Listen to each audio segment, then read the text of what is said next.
Okay.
Good evening and welcome to ICU TV Many News. We take a look at the stories making headlines. President Hakainde Hichilema sends condolences to Bruce Mwape's family. MRC approves 305 artisanal mining licenses. Police investigate murder of a 25-year-old man in Solwezi. And in international news, Iran maintains stance on Strait of Hormuz. In sports news, Copper Princesses begin training ahead of Ethiopian crash.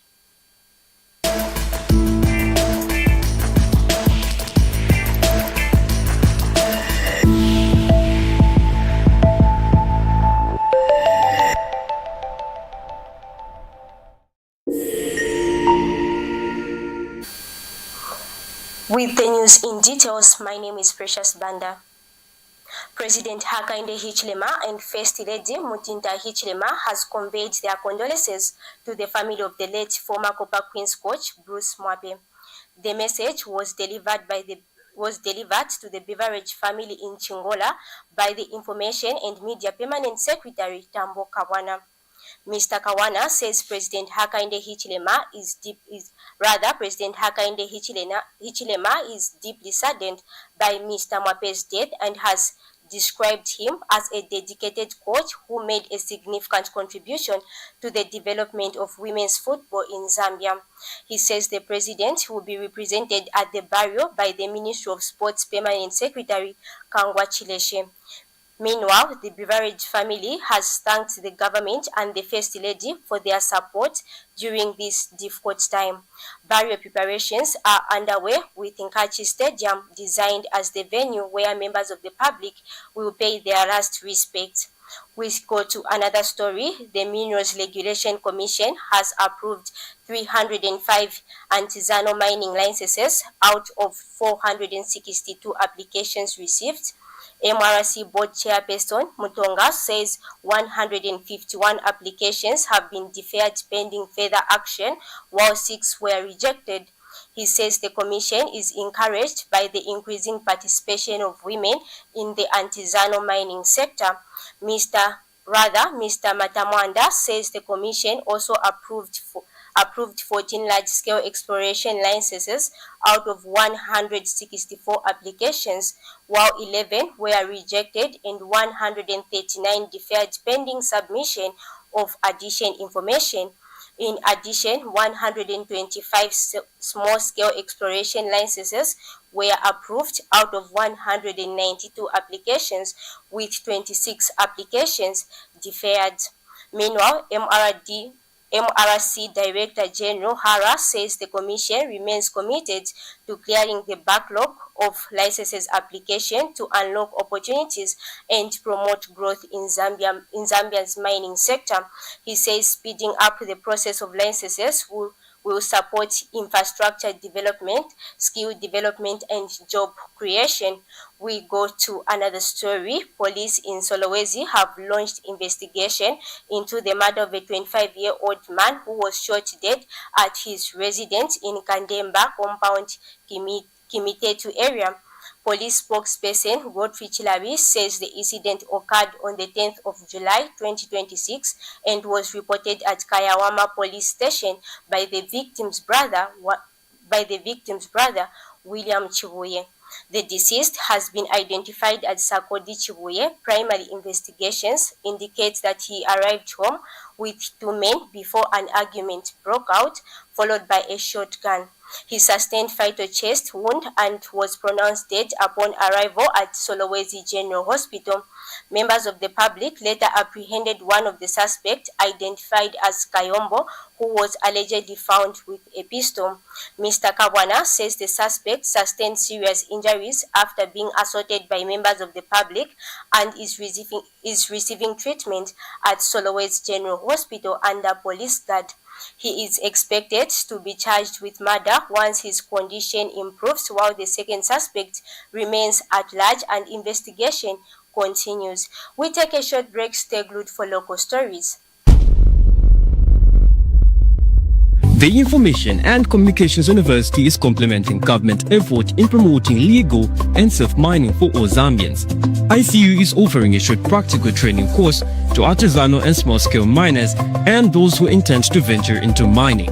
This training covers identification of rocks and minerals, mining operations and equipment, health and safety in mining, environmental protection, licensing and compliance. Qualifications: National Registration Card NRC. Apply now at www.icuzambia.net. For more information, contact the ICU School of Mines, Department of Artisanal and Small-Scale Mining at +260 763 302 596 or +260 973 263 492. For analysis of mineral samples, contact the ICU School of Mines Laboratory at +260 973 263 492 or +260 977 833 434. Welcome back, and now in our local stories. Lusaka province has drilled 20 boreholes using the constituency development funds to improve access to clean water in communities. One of the boreholes have been stored at school in Baulen to support water supply and sanitation for learners and residents. Local leaders say the initiative is part of efforts to improve access to safe water and promote better public health in the constituents. The project is expected to benefit communities by providing safe water source and supporting the improved sanitation services. We go to another story. Vice President Mutale Nalumango says job creation remains a key priority for the UPND government. Mrs. Nalumango says government is committed to creating formal employment opportunities for Zambians across various sectors. She says the government's focus on economic and financial empowerment has been demonstrated through the jobs created since it came into power. Mrs. Nalumango was speaking during a rally held at Ilonda Primary School in Shiwangandu district. Meanwhile, UPND Alliance, Maus Sampa says the country has been on the development path under the UPND government over the past 5 years. Mr. Sampa says the party will continue increasing job and improving the environment for businesses to grow if given another mandate. We take a short break. Stay glued for other stories.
Iranian analyst Mustafa says Iran has little to gain from the renewed negotiation with the United States, urging that the country stands to lose more than it would benefit. He says the Strait of Hormuz became one of the Iran's strongest source of leverage during the recent conflict that disrupted to shipping, contributed to raising global oil prices.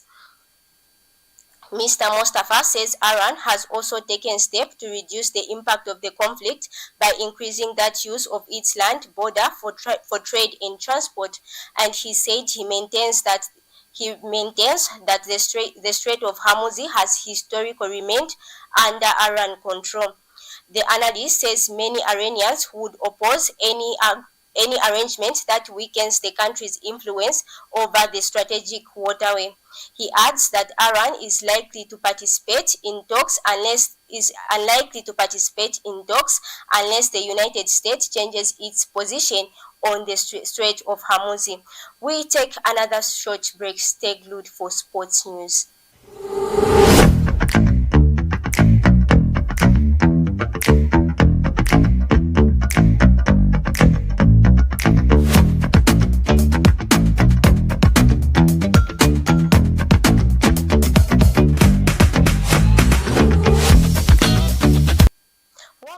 And now in our sports news, the Zambia under-17 women's national team has begun preparation in Addis Ababa ahead of the second leg of final round 2026 FIFA World Cup under-17 Women's World Cup qualifier.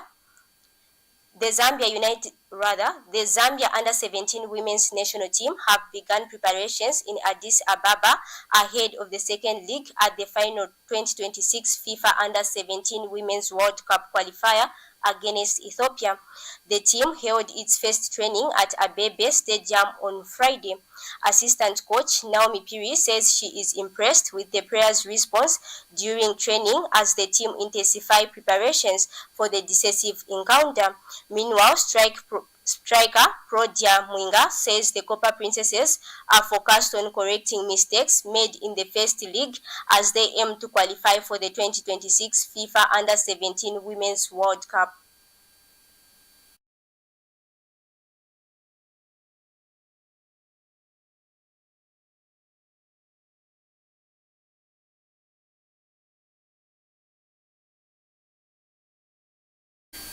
That sports item brings us to the end of the main news, but before we go, a quick recap on the stories making headlines.